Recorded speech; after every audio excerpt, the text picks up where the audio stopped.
Thank you for joining Old Black Hollywood. My name is Claire, and I will be your host who will be sharing information with you about old Black Hollywood actors from the early 1900s to the 1970s who paved the way for the new Black Hollywood of today. So let's begin with the show.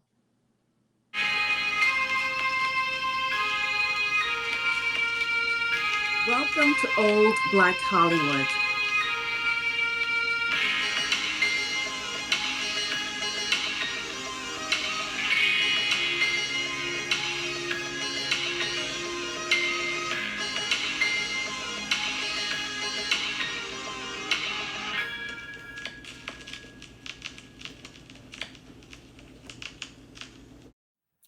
Welcome to Old Black Hollywood. Today we have Hunter of Classic Film Gaze, and I'm so excited for him to be on my show. We're going to talk about Hazel Scott and to learn more about Classic Film Gaze, how also Hunter got started. So let's begin Old Black Hollywood. Thank you, Hunter, again for joining the Old Black Hollywood show.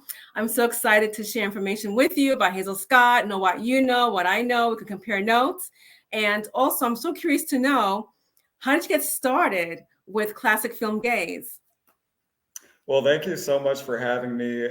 Your channel, well, we followed each other on Instagram for probably over a year now, and the work you do is just so important and amazing. So Thank you're you. always educating us on all of these Black entertainers, so it's awesome. But yeah, I probably, let's see, I grew up near DC, so the Washington, DC area, and I was really interested in, I was very involved in the arts, so movies, music. So I was acting. I took piano lessons for 8 years, and my parents and we all loved the classics. So I grew up on like Betty Davis movies, and eventually I wanted to move to California just to try it out. And my dad was from Hollywood, and so fast forward to the pandemic, I was sitting on my couch all day watching movies, and I don't know, I just decided that it was now or never. And so I made the move to Southern California in 2021. And about 3 months after that, I started Classic Film Gaze on Instagram. So I just was feeling really inspired and just decided to make something out of it. So yeah. So, what actually inspired you to make something out of Classic Film Gaze? Well, it's kind of, it really comes like Joan Crawford, I think, is like my biggest inspiration. And so really, I mean, it's so simple to say just one person, but really she was the person to really, I mean, just everything about her is fascinating to me. And just watching her movies, like I would just be like dreaming up this, I don't know, like she's just awesome. So yeah, I think after, and I love portrait photography, so that's another thing. It was kind of like most of what I share is portraits, and even when I took photography in school, I would focus on portraits. So when I would look at portraits of her, I mean, like she's one of the most like photogenic and amazing people to ever, grace a camera. So yeah, after seeing, once I started to look at her photographs and uh, a lot of the Hollywood photographers like George Hurl, I started to stumble upon other actresses and actors like Hazel Scott. And so I had like a lot of pictures that I wanted everyone to see. And I think a lot of people of my generation might not be as familiar with the 20s, 30s, and 40s. Right. So yeah, I figured why not just, and a lot of it is so timeless that I thought it would be interesting for everyone to see. And can you share with us where and how do you retrieve or obtain the photographs of these beautiful actors? Yeah, so usually I'll either have a movie that I recently watched, or I'll stumble upon a photographer when just looking at pictures. So let's say like Rita Hayworth, or just an actress that I see or that I have in mind and I'm inspired by. I'll Google her and go to images, see what comes up. And it's very easy to fall down like a rabbit hole of information. And, you might start researching one actress and then suddenly you're pointed in another direction and you discover a ton of new actresses that you never even heard before. So a lot of it is pretty random, but yeah, it's just going to Google Images and sometimes Pinterest, Tumblr, which I didn't even know that Tumblr was still being used so frequently. But yeah, Mhm. there are still. I remember being on Tumblr like 10 years ago. It was like the place to be, and there's still a lot of great, like you can find a lot of gifs and just all kinds of stuff and great quality. So yeah. So now I see on your Instagram you have over 30,000 followers. It's so So, weird. right, that's so weird. You're doing something right that attracts people to go to your Instagram page to learn about these wonderful actors, just like for myself, you know. And now, again, I'm Old Black Hollywood, and we focus on more old Black Hollywood actors, and I'm sharing Mhm. information about them. And again, I was impressed to see that you had a photograph of Hazel Scott. So I know you know information about her. So tell me, what have you learned about Hazel Scott's past? What intrigued you about her in the first place to even have a picture posted on your Instagram page? Well, I think I'm trying to remember how I came across. I knew that if I was going to do this account, that I, I knew that I would be seeing like a lot of white actresses and actors, and I wanted to make sure that it was going to be diverse because I care about that. And so I'm based glad you do on, care about that. yeah, and growing up in DC, it was very multicultural, and so there was just I knew that the account could have gone one way that I didn't want it to go in. Like I wanted to make sure that I was featuring because even though it's unfortunately it can be difficult to find pictures of black actresses in Mhm. I remember I was googling black actresses like 1930s or something. Usually once you get to the 40s and 50s it's easier, but before then you really have to dig because I mean they were showing like white actresses who could pass. Like it just wasn't what I was looking for. So it can be you have to dig a little bit deeper to find the black actresses. And Mhm. so I stumbled upon Hazel, I think when I was researching 1940s. So originally, when I started the account, I was really interested in the 40s, and now I've kind of gone further back into like the silent era. That's just been my recent thing. But Mhm. originally, I was interested in the 40s and some of the 30s as well. And I discovered Hazel. I'm trying to remember if it was on Pinterest. There must have been some kind of Black Hollywood Pinterest, and I saw that, and I was immediately just taken by without even knowing about all of her talents, her musical talents. I was so taken by her.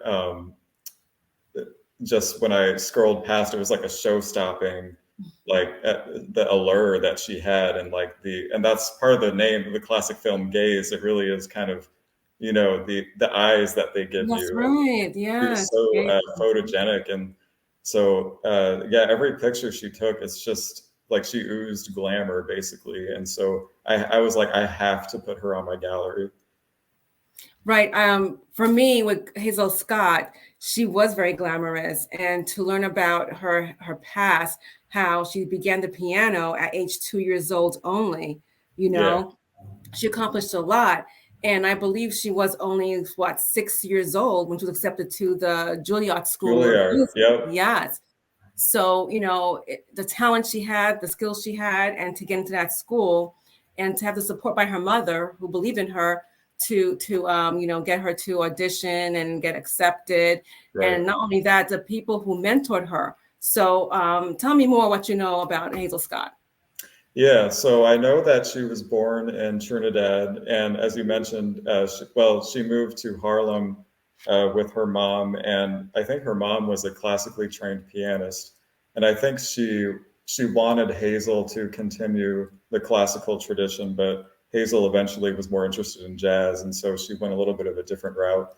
But I think that she performed during the Great Depression. I think she performed in her mom's band. So Yes, she was playing the yes, it was an piano. all-female band.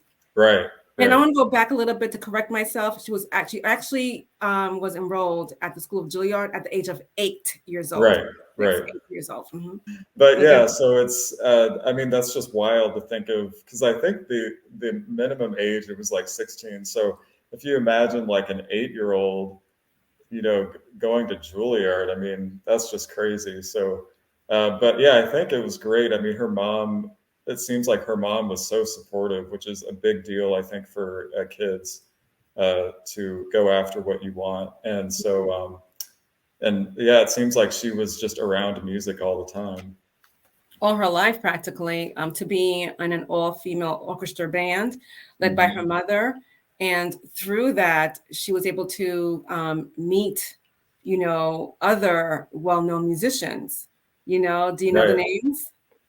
Yeah. So I think I remember, hold on, let me get my notes out because I remember that she performed so first in New York, she was performing at the Roseland Ballroom, right? Hmm.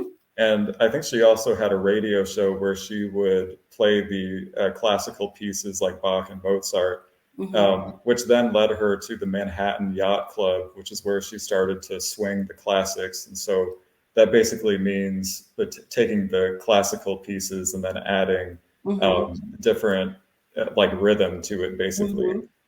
And so to me, I remember when I took piano, I always wanted to, I was kind of bored by, I mean, you have to respect the classics, but I remember wanting to kind of freestyle some of it. So like Hmm. it was Hmm. really cool to see, to like learn about her adding all that flavor to the classics. I thought that was Hmm. really cool.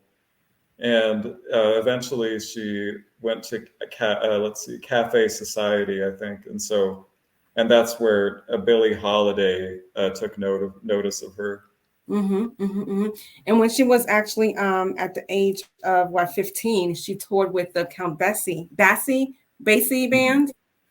Basic, yeah, Yeah, Count Basie. Yes, yes. She toured with him, and of course, it led her to dab into when she got older. When she became older, not too much older, but she dabbled into acting as well.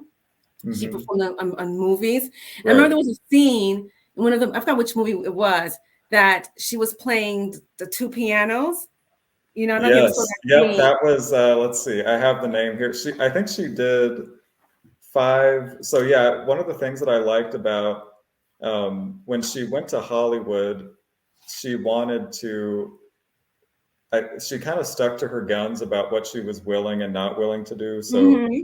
I remember they wanted her. Well, yeah, I think she did like 5 films in Hollywood, and she refused to be put in any kind of embarrassing costumes or Hmm. roles, and so she wouldn't bend to. In one of the movies, they wanted I think it was in 1943.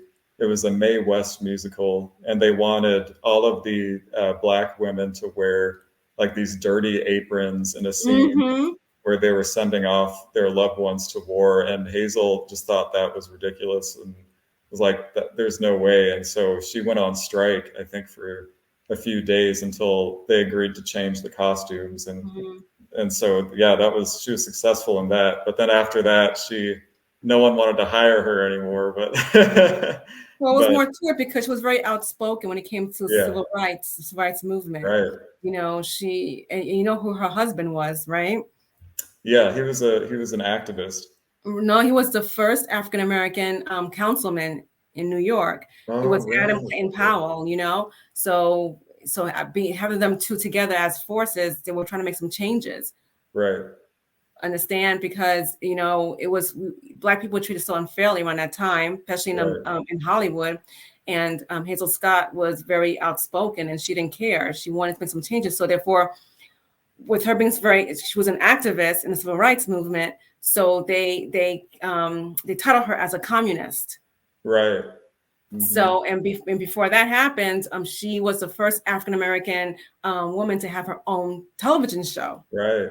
Yeah. and it was canceled because of her being very outspoken. right. And she testified too. Hmm. And what is so great about her, and kind of she was ahead of her time because she like knew her talent, and she was always like in control of it. So Hmm. instead of ever becoming a victim or succumbing to any of the nonsense that was thrown at her, instead of at the end of so even though the radio show was canceled after she testified, instead of she actually kind of had a renaissance of sorts, moved to Europe and had a successful career there. Right. So it's pretty amazing. It is amazing. She lived a very extraordinary life. From the age of 2 years old, she knew her passion. Yes, it started off as classical, like you said, but it changed another direction, which led her to perform with such great stars like Lena Horne, Right. and so many others. So yes, so basically, when you were reading about her, what were your thoughts, especially with the fact that they canceled her show, TV show, and radio because of her activism for civil rights? So what was your thoughts on that? Well, my first thought is, why haven't I heard about this before? Because I mean, it's pretty. I mean, this is like one person who is accomplishing all this stuff, and now, I mean, it's almost as if it was like, well, I don't want to say like hidden from us, but it's almost as if she's just not given the credit that she's due. So that was my first reaction. I was like, she did what? Like, and then, she was always, and I thought it was great that she was always stood up for what she believed in. And, uh, and I think that must stem back to her upbringing and her mom's support, because it could have gone a different way if she got kind of lost in the industry. Hmm. Her life could have ended up very differently, but she had a good head on her shoulders the whole time. And it was hard for her to do. And what I love so much about Hazel Scott is the fact that she always carried herself very professionally Hmm. and accordingly. Right. She allowed the world she allowed the world to get to know who she was as a person, as a woman, as a musician, and as a mother as well, because she did have her son. Okay, and every photograph that was taken of her, she just looked so put together Yeah, and definitely. very confident of herself. Hmm. you know and and like you said, most of the images of black women or black people in general, they were not dressed properly, and Hmm. that's something that she did not want to always have been shown on a big screen when she Right. was when she was around. And Hmm. that's why she worked so hard to make changes, to make a difference. And I believe she really did make a difference in both acting and music, being a pianist. And like I said, I was so impressed. I think no one ever did that, play two pianos at the same time. And I Yeah. remember, It's, yeah, so it was, I remember that movie. It was really awesome. I'm like, look at yeah. her. I have the name of that. Let's see. So that one was The Heat's On. And Yes, the heat watching that on. double piano, every time I see that, like if I see it on Instagram, I share it immediately. Because Hmm. like after like when I took piano for 8 years, and to just even think of that is just so wild. Because like whenever I see her play, like I'm thinking about like all the technicalities, Hmm. and oh my gosh, it's just I can't imagine. Hmm. Wild. It's funny that you say you studied piano, and you never heard of her at all when you were studying piano. If I did, it might have been like a couple of times. I think I did play jazz a little bit, but I had a great or teacher who was actually she went to Juilliard herself, and I think right when I was just getting into the more advanced uh, levels of piano is when I started to lose it. I was like 16, and I was kind of uh, paying attention to other areas like photography. I was getting into photography and acting as well. And so Mm. if I had gone further along with jazz, there's no way I wouldn't have heard of her because she also did several albums too. Mhm. Yes, she did. She did. She did a lot, in during that time period. She accomplished a lot during that time period too, and she Right. overcame a lot, And I have a quote of hers that she said. She said, "I've always known I was gifted, which is not the easiest thing in the world for the person to know, because you are not responsible for your gift, only for what you do with it." Mm, that's really good. Yeah. Yeah, that was one of her quotes. And like she said, she had a gift which she was responsible for, and she did something with it. Right. She, She opened eyes, to the world. They seen who she really is or was, yeah. and she made them look at her through her music, to her playing the piano and being out there. So that was a powerful quote she made back then. So Right. She was very intentional in what she did and every yes. move she made, or Mhm. every move she would make. And again, like ahead of her time, because nowadays everyone is talking about branding and image, and she was already Mhm. on that level. So yeah, Yes, but it was it's just like her ending was kind of sad because she passed away in 1981, actually. yeah, from cancer, I think. Hmm. She Yeah. was, and yeah, so that was interesting how during that time, I don't know, was the medical care back then? I don't know what it was, but if you read about a lot of these Black actors, they died young and they had issues. Either it was kidney failure, like Hattie McDaniel, I believe, passed away with kidney issues, Mm-hmm. or with her cancer and others. The ones who lived the longest was Lena Horne. I know that she lived Mm-hmm. up until like in her 90s. Eartha Kitt up to her 80s. But with Hazel Scott, um, yeah, she at the ending was kind of tough for her. I know there was a Right. few photographs of her, I think, at the hospital too. I remember seeing that, but I don't want to post that on my page. But Mm-hmm. yeah, yeah. So, but she contributed a lot to the world. So, what if you Yeah. could think of three things she contributed to in society? What would you say they were? Well, let's see. I mean, obviously, so I would say the combination, even though she wasn't the first person to kind of remix classics, I do think that she had a particular style that she introduced, and it's technically amazing, and also just the spectacle of it. So I would say the jazzing up the classics would be her biggest contribution musically.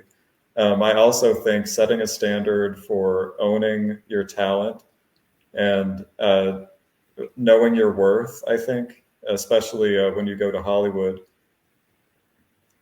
The third thing, I keep thinking about the how she was always in control of her image. So I feel like that kind of image based brand, well, not like branding, but um, not letting herself look like stupid ever. I know that's so simple to say, but she was always in control. And I think that's something people aspire to, especially nowadays in the age of social media. Yes, yes, yes. And you said that she was advanced for her time. Hmm. Because that's what we're doing right now. We're branding ourselves, and Right. we're creating the image that needs to be portrayed out there about a person. And she did it all. And again, she did it all while being a Black woman. Hmm. And during those time was tough. Being a Black wife, okay, and a Black mother, because she had to manage everything, handle everything, and it was tough. And I don't know if you went deeper into reading about Hazel Scott's relationship I and how they met, how they were involved, and everything. So he was a big time player, Adam Clayton Powell. He was a Okay. big time. He had many, but when he met with her, he felt that she was the one. But when he met her, he was still married.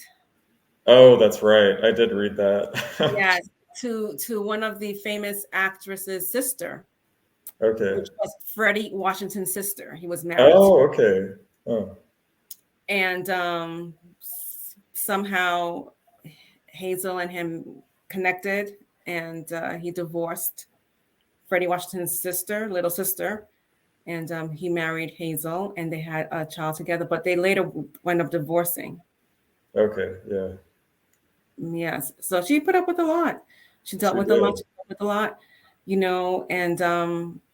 and I still admire. I admire her a great deal for what she Mhm. had to endure, and I'm so glad that again, like you mentioned, that she had a very supporting mother to begin with to help her Mhm. get to that level. Right. That's so crucial in anyone's life, I think, is parent support. Yeah, I think I actually have a Spotify playlist, and I think I'm going to add her music to it because I kind of, Good. it's just been, the playlist has kind of been sitting there for a while, and I'm like, I need some, fresh energy. So Mhm. I'm definitely going to listen to her albums and put them on there. So yeah. Yeah, you definitely should. You definitely should. So, what else is next for classic film gaze? What else? What else is next, and what are you up to with that? Well, it's all kind of been a crazy storm because the the followers. I mean, I've been using hashtags, and that's pretty much it. Like I, and so how it all happened is just crazy, and I'm really grateful. Hmm. So now I'm just thinking about ways to expand. I think there people are kind of looking for that kind of escapism, and so I'm hopefully going to continue to provide like that kind of experience. Hmm. And so, yeah, maybe I've been thinking about merchandise, maybe. Uh, Hmm. I don't know. We'll see. I'm kind of open to ideas, so just kind of Hmm. brainstorming. Okay, that's good. That's good. That's good. So, are you going to share more photographs of Black actors from that era, or? Sure. Yeah, Mhm. definitely. I think I've been focused on the silent era, but it's so there's more of an array of actors to share from Black actors from the 40s and 50s. Mhm. So I think that'll be my next focus, I guess, the 40s and 50s. Mhm. And I do really like Pearl Bailey is another one of my favorites, and Francine Everett. So um, Mhm. I'll see who else I can. Obviously, I don't know if I posted Lena Horne yet, so maybe she's next. Yes. No, you haven't. From what I saw on your Instagram page, I only saw two. Two. Yeah. With So her and Josephine Baker, you have. yes, and one of my other favorites is, let's see. So he was in Emperor Jones. I don't know. I'm blanking right And now. Paul Robinson. Paul Robeson, right? Mhm. So he was one of the first ones I remember watching, and so he definitely is one of my favorites. But yeah, I'm going to do more research, and yeah. So that's part of the other expanding is I don't want to just post the same actors and actresses all the time. Um, even though the big ones like the Marilyns and all that, I mean, they're great, but everyone's kind of seen it, and I think people Mhm. are interested to discover actors and actresses that they might have never seen before. So Mhm. that's would be valuable to share. Yeah, I'm surprised you don't have a photograph of Dorothy Dandridge. I think I do with the dress. She had the white dress and she kind of has her arm up. Oh, okay. Okay. Yeah. So you Okay. might have to scroll a little bit farther Okay. back. Okay. That's good. Yeah. That's good. But well, thank you, Hunter, again, for joining me, the Old Black Hollywood Show, and sharing some information about what you know about Hazel Scott. Sure. Like I said, I really am. I was really impressed to see that, and I was excited that you also have the same passion as I do to learn and talk and share photographs of people from old Black Hollywood or old Hollywood. So I think that's really nice. So hopefully next time we could connect again and talk discuss more about other Black actors maybe, Sure. Yes, I can't wait to see how you expand more about your Instagram page. And I think it's doing really great. Again, you have over 30,000 followers, so congratulations to you for that. Oh, well, thank you. I've been wanting to. I usually share your posts on my story Oh, thank because you. it's what you're doing is so important, and it's much more, informative than what I'm doing, which is just sharing pictures. So you actually provide a lot of information about the entertainers. So I've been wanting to collaborate with you somehow. So Well, the Old Black Hollywood show enjoyed you being our guest today. And again, it'll be another time, and there'll be more to talk about. All right. So thank you again, and we will see you soon. all right, thank you. I hope you enjoyed this episode, and thank you for watching Old Black Hollywood.